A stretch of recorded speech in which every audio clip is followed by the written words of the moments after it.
basically to SOPA isn't relevant. You know, ways that you know, copyright owners can actually make money on the web. Right. That are not about legislation, but about, you know, innovating new models. You know, kind of like what Spotify is doing. Well, that was the conversation. I had an interview with Nicholas Sandstrom yesterday, and I asked him about SOPA, and he essentially said that, which was, he's an entrepreneur. He wants to focus on how do you build models that make people want to pay for content. So that's what I want to versus talk spending about. all your time talking about, you know, how do we stop people doing things that they're already doing? Yeah. So that was a pretty interesting conversation. Yeah, that's the fun part of the conversation for me, because that's what I think about. All right, we'll ask you some questions about that now. Yeah. But no, it's been a good chance. I was just saying, Robert, we've had some amazing interviews here. This is a milk factory. You can go upstairs and they're making cheese. Let's go. Have you been here yet? Do you want to Not yet. I just walked in. You should get a tour. I'll give you a tour. I walked in and turned on my camera because you guys were talking. Who are you guys, by the way? Who are you? Who am I? I have to do the who am I? Yeah. I forgot about this. It's been a while. I'm Trip Adler, and I'm the co-founder and CEO of Scribd. And this is a Scribd event, and in partnership with Mashable, called Documented at Davos, where we are documenting all of the amazing things happening this week. Very cool. And who are you? I'm Pete Cashmore. I'm the founder and CEO at Mashable, and we're co-hosting this series of interviews at Davos. What we're really trying to do is make it more accessible, right? Well, let's Davos upstairs, is kind of a closed you're in bad light conference, there. Let's go. I feel like this is like MTV Cribs or TechCrunch Cribs or something. Yeah, except I got the only 3D Let me show you camera. around. I got the only 3D camera in Davos, so. Are people going to need glasses to watch this back? Yeah. I just imagine everyone sitting There will watching only in be 15 Google people Glass. watching it. This is a little restaurant area, and also the work area. And this is the cheese factory area. Hello, Robert Scoble. Hey, what's up? Thank you for coming. What's going on? You can grab a seat. We're in 3D.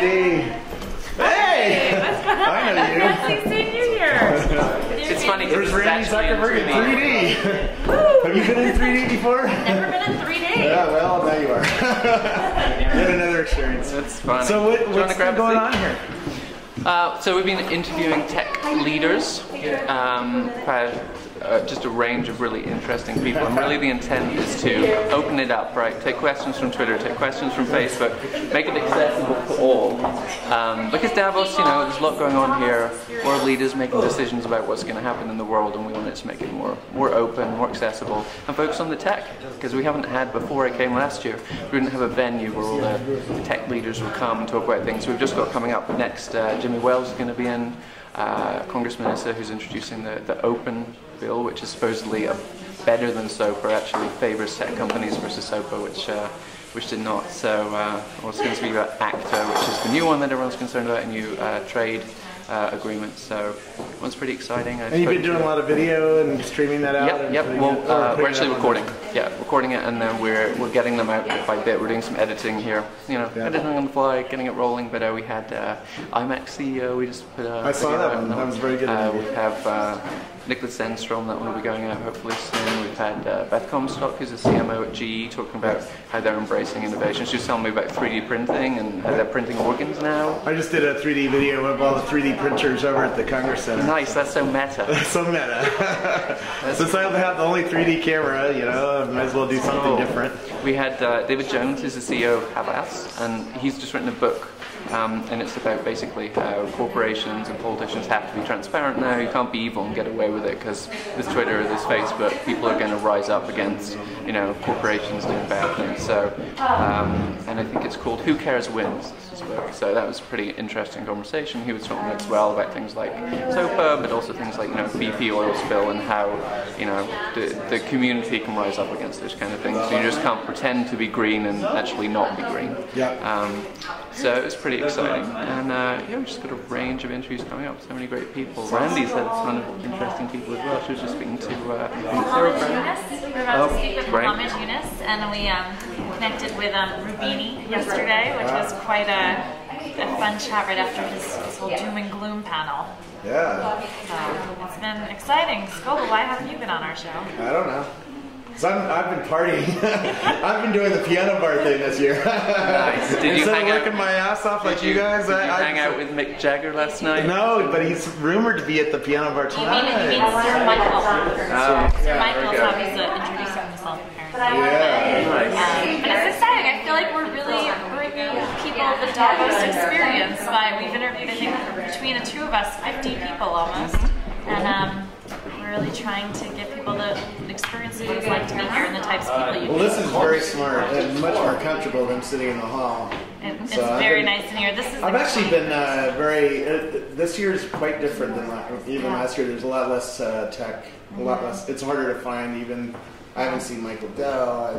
It's great having a venue and they come to you. I was just speaking to the VP of Strategic Partnerships at Facebook, and he was saying, we're talking obviously about the Open Graph stuff. So, it's cool to get the techies here and talk tech in like your own venue. It's been very different from last year I came, obviously, and I did the same thing as you, trying to find where are the techies. And you go to the Congress Center, and it's huge and sprawling and all these different rooms, and you just can't find them. So it's great to, and hopefully we'll bring some of it to everyone else. We'll be posting on our Facebook and on our Twitter, and hopefully make it more accessible, And I'm just taking questions right now for my next panel. Who brought this whole thing together? Trip Adler. I walked us up the stairs, so I gave us a quick tour. But I'll leave it to you. Yeah, I agree. It's nice to have kind of a place to sit down. And, today I had trouble finding a chair to sit down at the Congress Center, so here is a little more room to sit down. No, this is brilliant, and also there's a lot of people who crash Davos and don't have badges and stuff. Yeah, exactly. So it's nice. This is like the underground Davos scene, Yeah. You can get a cappuccino, have Wi-Fi. I heard there's cheese up here somewhere. There is cheese. Well, cool. Thanks for showing me around. Yeah, of course. Obviously, we're going to see everything on Mashable, right? I believe so, yeah.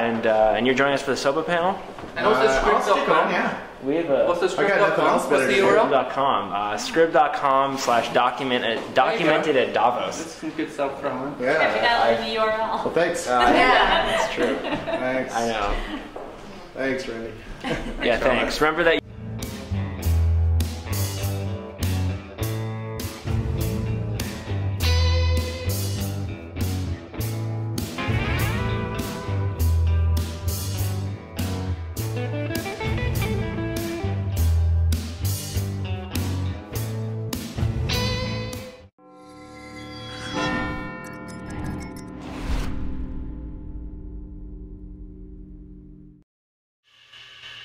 So here we are in Central Lobby. This is the heart of Parliament.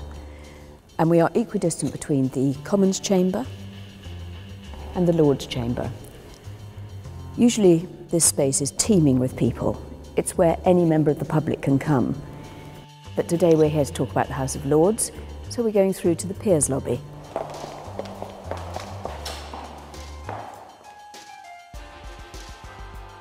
So here we are in the Peers Lobby. Again, this is usually teeming with people. They might be members of the public who have come to watch our proceedings, and they walk through here to go up to the gallery where they watch what's going on in the chamber. But through those gates is the chamber where, of course, most of our work is done, whether it's questions, debates, or part of the legislation. That is where it all happens. The press reports show how damaging that can be, but I shall indeed take all the noble Lord's points on board. We're right at the heart of the House of Lords, the chamber, and it's in the chamber that we debate government policy, pass laws, and generally scrutinise the activities of the whole of what's going on in Britain today. And despite the gold leaf, the carved wood, the heavily embossed leather, it's actually very much a working chamber. And I'm standing at the dispatch box, which was where government ministers lead with government business. However, I can report to the House that a pilot to return these bookings... Behind me on my right here is the government side, and most of these benches are occupied by the peers who are the government party, save that right at the far end over my shoulder is where the bishops always sit. I'm now crossing the chamber of the House of Lords onto the opposition side, and the opposition sit along the benches on my left. And it's not only the main opposition party, it's also the crossbenchers who are the independents. And one of the unusual characteristics of the House of Lords is that there is a large independent presence, which means that no one party has an overall majority. There are three other important parts of the chamber that I think it's useful to know about. And the first one is the woolsack, which is where the Lord Speaker sits. Over to my right here is the clerk's table, and the clerks are the administrators, the civil servants who keep us all right. And finally, over my shoulder is the royal throne. So here we are in the Grand Committee Room, but it's also known as the Moses Room, and you will see from that picture of Moses coming down the mountain why it's known as that. It's used for debates and where we discuss some of the detail of the legislation. It enables the chamber to be used for one bit of legislation and here for another. And the minister sits here at the dispatch box, his civil servants sit behind him, and members of the public can sit here and watch the proceedings in a very intimate experience for them. We're in one of the division lobbies. This is where we settle our arguments. There are two division lobbies, one for content, which means you're happy with the argument, and the other is the not content, where you disagree, and we're in the not content. If there is a dispute, it is put to the vote. When the vote is called, bells ring throughout the Houses of Parliament, and you have 8 minutes to walk through this lobby. After 8 minutes, they see how many people have walked through. They go into the chamber, and they will read out who has won and who has lost. And that's the way we settle our arguments. This is the Royal Gallery, and the gallery is used for ceremonial occasions, which don't take place that often, but it's used every day for meetings. For example, here we have a table, 6 chairs. There are other tables like this, and there may be a meeting which has been set up involving people from outside the Houses of Parliament, or it may be simply peers hatching together some plan. Sometimes it's very crowded and very busy, there's a lot going on, and other times it's very quiet and slightly spooky, particularly late at night. That way is the chamber, but it's on the upper floor that a lot of the work is done, in the committee rooms. Well, we're up on the committee corridor with the House of Lords chamber over there and the river over there, and this place is really quiet now, but normally it's a buzz with people. Peers will spend as much time up here on the committee corridor as they do down in the chamber. You just get that sense of everything's alive here. All the issues that are worrying people out there in the street, they're actually going to be talking about here in this corridor. Well, we're up in one of the committee rooms. Some of the rooms are bigger than this, some are smaller, but they all pretty much look the same. And this is where we do the important work of scrutinising government policy and trying to influence future public policy debates. You'll have people from all parties, and indeed no parties, coming together to really dig deeply into an issue that we feel strongly needs investigating, be it energy or transport or how we're going to feed the world in the future. So these doors here mark the end of the House of Lords committee corridor. Down below us is the central lobby, which is the central point of the Houses of Parliament, with 2 chambers flowing off from it. The House of Lords on one side, House of Commons over there.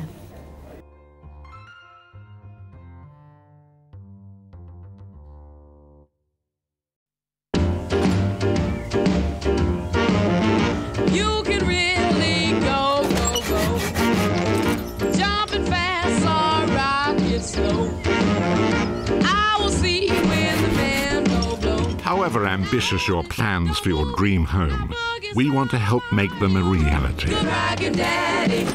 That's why at HSBC, we're providing more mortgages than ever before. You created a lot of controversy when you were in the House with some comments you made. So I want to give you a chance to set the record straight. Oh, please. But one thing you said was, quote, many lesbians choose to become lesbians later in life. Women who have been with man after man after man after man choose to become a lesbian. Oh, did I read that? Later in life.